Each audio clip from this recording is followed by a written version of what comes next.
Chocolate के गोलगप्पे वाला भूत। मध्य प्रदेश से कुछ दूर एक छोटा सा खूबसूरत पालमपुर गांव था। वहाँ छोटी छोटी नदियाँ थी, तरह तरह के पहाड़ थे और प्रकृति का बहुत खूबसूरत रूप यहाँ देखने को मिलता था।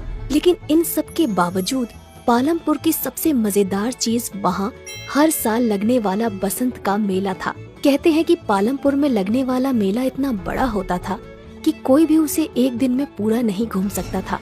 उस मेले में गांव वाले तरह तरह के खिलौने, कई तरह की मिठाइयाँ, न जाने कितने किस्म के खेल और अलग अलग तरह की खाने पीने वाली चीजों का ठेला लगाते थे। और इन ठेलों में से एक सबसे मशहूर ठेला था सुरेश चाट भंडार। 4 पहियों के इस ठेले पर सुरेश चाट पापड़ी, टिक्की और गोलगप्पे बेचता था। लेकिन बाकी सभी चीजों से ज्यादा लोगों को सुरेश के गोलगप्पे पसंद थे। मेले में हर रोज सुरेश ठेला भर कर गोलगप्पे लेकर जाता था, लेकिन शाम होने से पहले ही उसके सारे गोलगप्पे बिक जाते थे। काफी बड़े बड़े लोग सुरेश को हराने की कोशिश कर चुके थे, लेकिन कोई भी उसे हरा ना सका, क्योंकि उसके गोलगप्पों की बात ही अलग थी। सुरेश के साथ उसका एक 12 साल का बेटा माधव और एक 16 साल का लड़का रोनित रहता था। रोनित सुरेश का बेटा नहीं था, पर पिछले साल एक दुर्घटना में अपनी बीवी को खो देने के बाद सुरेश ने अपना हाथ बटाने के लिए रोनित को साथ रख लिया था। रोनित अनाथ था। मेले में सिर्फ एक दिन बाकी रह गया था। सुरेश और रोनित दोनों तैयारियों में लगे हुए थे। सुरेश जल्दी जल्दी गोलगप्पे तल रहा था, तभी उसकी नजर माधव पर जाती है, जो बने हुए गोलगप्पों के साथ कुछ कर रहा होता है। माधव बड़ा ही चंचल होता है। वो गोलगप्पों में कभी कुछ मिला देता तो कभी कुछ। माधव को देखकर सुरेश कहता है, अरे मेरे साइंटिस्ट अब क्या कर रहा है गोलगप्पों के साथ? 1 मिनट पापा। माधव ने गोलगप्पों में थोड़ी सी हल्दी, मिर्च और धनिया डाली, फिर उस पर दही डालकर कहने लगा, ये लो, ये बन गए चटपटे दही वाले गोलगप्पे। जब तू गोलगप्पे बेचेगा ना, तब ये सब नुस्खे अपनाना। अरे माधव, पढ़ लिख कर गोलगप्पे क्यों बेचेगा? क्यों, क्या खराबी है? काम इंसान को छोटा बड़ा नहीं बनाता, बल्कि इंसान काम को छोटा बड़ा बनाता है। अच्छा, मतलब ये गोलगप्पों में मिर्च धनिया भरकर बड़ा इंसान बन जाएगा? क्या पता बन जाए। तुम्हें पता है माधव जिस उम्र में है, उस उम्र में एक इंसान का दिमाग सबसे ज्यादा तेज होता है। वो ये सब बातें कर ही रहे होते हैं कि तभी माधव चिल्लाता है, ये देखिए पिताजी, मिट्टी के गोलगप्पे। ये देखकर रोनित हंसने लगता है और कहता है, अगर गोलगप्पे में मिट्टी मिला देना दिमाग है, तो अच्छा है मेरे में कम दिमाग है। अच्छा चुप रहो, वो हरी वाली पोटली लाकर इस पानी में मिला दो। मैं बाहर काम से जा रहा हूँ, आते हुए रात को देर हो जाएगी। ये कहकर सुरेश वहाँ से चला जाता है और रोनित पोटली के पास चला जाता है। वहाँ 2 रंग की पोटलियाँ होती हैं, एक लाल और एक हरी। रोनित गलती से हरी की जगह लाल वाली पोटली उसमें मिला देता है। तभी उसे बाहर से कुछ आवाज आती है और रोनित बिना पानी को देखे ही बाहर चला जाता है। उसने ध्यान ही नहीं दिया कि पानी का रंग हरे की जगह काला हो गया था। रात को जब सुरेश घर वापस आता है तो देखता है कि माधव अपने बिस्तर पर सो रहा होता है, पर रोनित घर में कहीं नहीं होता। सुरेश को लगता है कि वो काम खत्म करके अपने दोस्तों के साथ खेलने चला गया होगा। रात को सोने से पहले वो निश्चय करता है कि कल की तैयारी का सारा सामान देखकर सो जाएगा। वो चाट पापड़ी देखता है, जो कि बिल्कुल ठीक होती है। गोलगप्पे भी अच्छे ही दिख रहे होते हैं।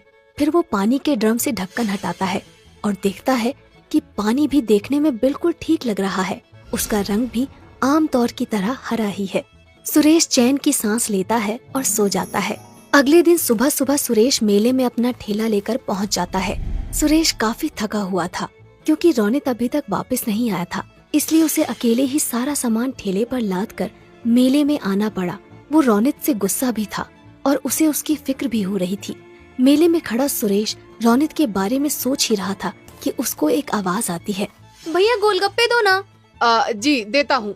भैया जैसे पिछली बार खिलाए थे ना, तीखे वाले, वैसे ही देना।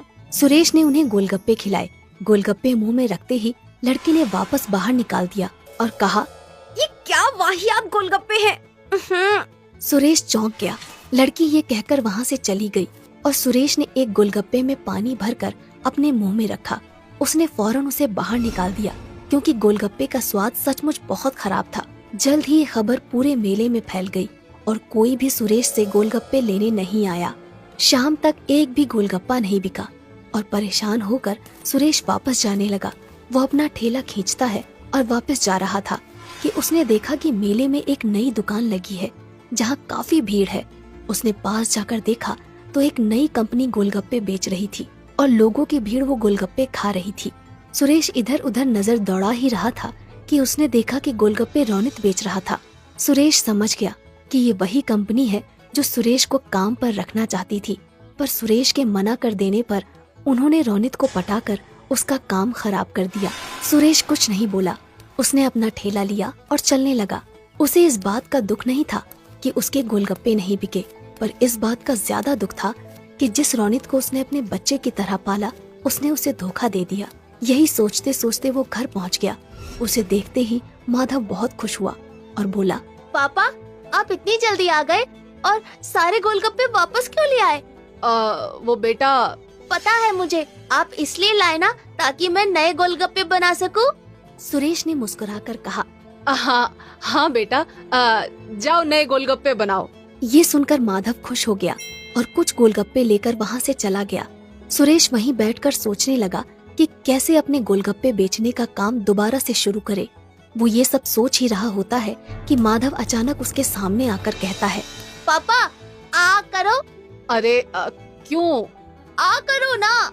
सुरेश ने अपना मुंह खोला और माधव ने एक काला सा गोलगप्पा उसके मुंह में डाल दिया। ये क्या डाल दिया मेरे मुंह में? क्या मिलाया है तूने इसमें? चॉकलेट। अच्छा। ये गोलगप्पे खाकर सुरेश के दिमाग में एक आइडिया आया ही होता है कि तभी माधव कहता है, ये लो पापा, ये भी खाओ। सुरेश मुंह खोलता है, इसमें क्या मिलाया है तुमने? मिट्टी और लाल मिर्च। सुरेश हंसने लगता है और माधव को गले से लगा लेता है।